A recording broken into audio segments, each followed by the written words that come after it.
예수 안에 죽은 자의 부활이 있다라는 제목으로 말씀을 드리겠습니다. 사도행전 4장 1절에서 4절을 보면은 사도들이 백성에게 말할 때에 제사장들과 성전 맡은 자와 사두개인들이 이르러 예수 안에 죽은 자의 부활이 있다고 백성을 가르치고 전함을 싫어하여 그들을 잡음에 날이 이미 저물었으므로 이튿날까지 가두었으나 말씀을 들은 사람 중에 믿는 자가 많으니 남자의 수가 약 5천이나 되었더라. 네크로는 영적으로 죽은 자, 하나님과 관계가 단절된 자를 의미합니다. 텐 아나스타시는 위로 세우심을 받는 것입니다. 예수님이 위로 세우심을 받는 목적은 죽은 자들을 살리기 위함입니다. 위로 세워져 영적으로 살아난 자가 죽은 영을 살리는 것입니다. 디다스케이는 가르치고 카탕겔레이는 선포하다라는 의미를 갖고 있습니다. 사두개인들은 부활을 믿지 않았는데 부활을 믿지 않는 사두개인들이 이스라엘의 형사치수제를 들어서 형이 죽고 그의 아내가 다른 6 형제와 결혼하여 살다가 다 죽었는데 그 여자 누구의 아내가 될 것인가 라고 예수님께 질문을 했는데 그들은 부활을 믿지 않지만 육체적 부활을 염두에 두고 예수님을 공경에 빠뜨리기 위해 이런 질문을 한 것입니다. 그래서 누가복음 20장 34절에서 36절을 보면 예수께서 이르시되 이 세상의 자녀들은 장가도 가고 시집도 가되 저 세상과 및 죽은 자 가운데서 부활함을 얻기에 합당히 여김을 받은 자들은 장가가고 시집가는 일이 없으며 그들은 다시 죽을 수도 없나니 이는 천사와 동등이요 부활의 자녀로서 하나님의 자녀임이라 라고 말씀했던 것입니다. 예수님은 세 종류의 사람들에 대해서 말씀을 하시는데 이 세상의 사람들과 또 저 세상의 사람들 그리고 죽은 자 가운데서 부활함을 얻기에 합당히 여김을 받는 자 이렇게 세 가지로 구분을 했습니다. 이 세상 사람들은 남녀의 육체가 있으므로 시집가고 장가간다는 것입니다. 그런데 저 세상 사람들은 육체가 없으므로 부모로부터 받은 그런 육체가 없으므로 당연히 영적인 존재임을 알 수가 있으며 그러므로 남자와 여자의 구분도 없으므로 시집가고 장가가는 일도 없게 된다는 것입니다.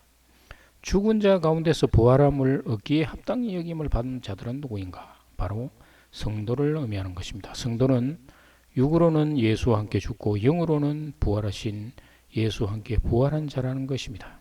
로마서 6장 5절에서 만일 우리가 그의 죽으심과 같은 모양으로 연합된 자가 되었으면 또한 그의 부활과 같은 모양으로 연합한 자도 되리라. 베드로전서 3장 18절에는 어떻게 되어 있는가 하면 그리스도께서도 단번에 죄를 위하여 죽으사 의인으로서 불의한 자를 대신하셨으니 이는 우리를 하나님 앞으로 인도하려 하심이라. 육체로는 죽임을 당하시고 영으로는 살리심을 받으셨으니 라고 말합니다. 영으로 살리심을 받았다고 이야기를 하는 것입니다. 그래서 예수님의 부활은 영적인 부활임을 말씀해 주고 있는 것입니다.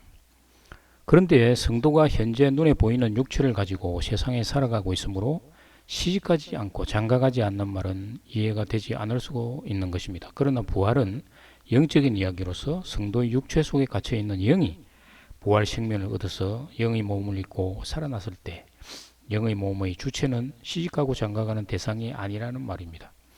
영의 몸을 입은 자는 천사와 동등이요 부활의 자녀로서 하나님의 자녀라고 말을 합니다. 성도는 눈에 보이는 육적 몸과 육적 자아가 있으며 그리고 영적 몸과 영적 자아가 있습니다. 성도는 자신의 정체성을 영적인 것에 두어야 함을 말해줍니다. 눈에 보이는 육은 이미 예수와 함께 십자가에 못 박혀 장사되었다고 선언한 것입니다.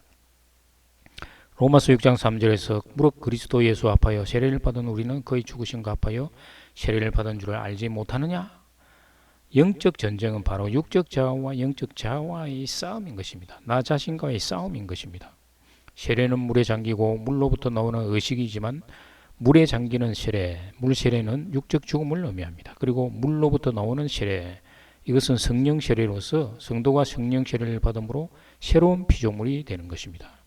로마서 6장 4절에서 그러므로 우리가 그의 죽으심과 합하여 세례를 받음으로 그와 함께 장사되었나니 이는 아버지의 영광으로 말미암아 그리스도를 죽은 자 가운데서 살리심과 같이 우리로 또한 새 생명 가운데서 행하게 하려 함이라. 이 새 생명이 바로 부활 생명입니다.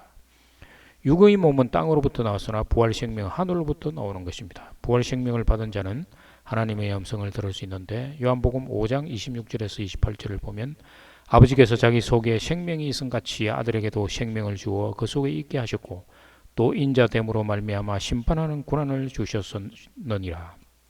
이를 놀랍게 여기지 말라.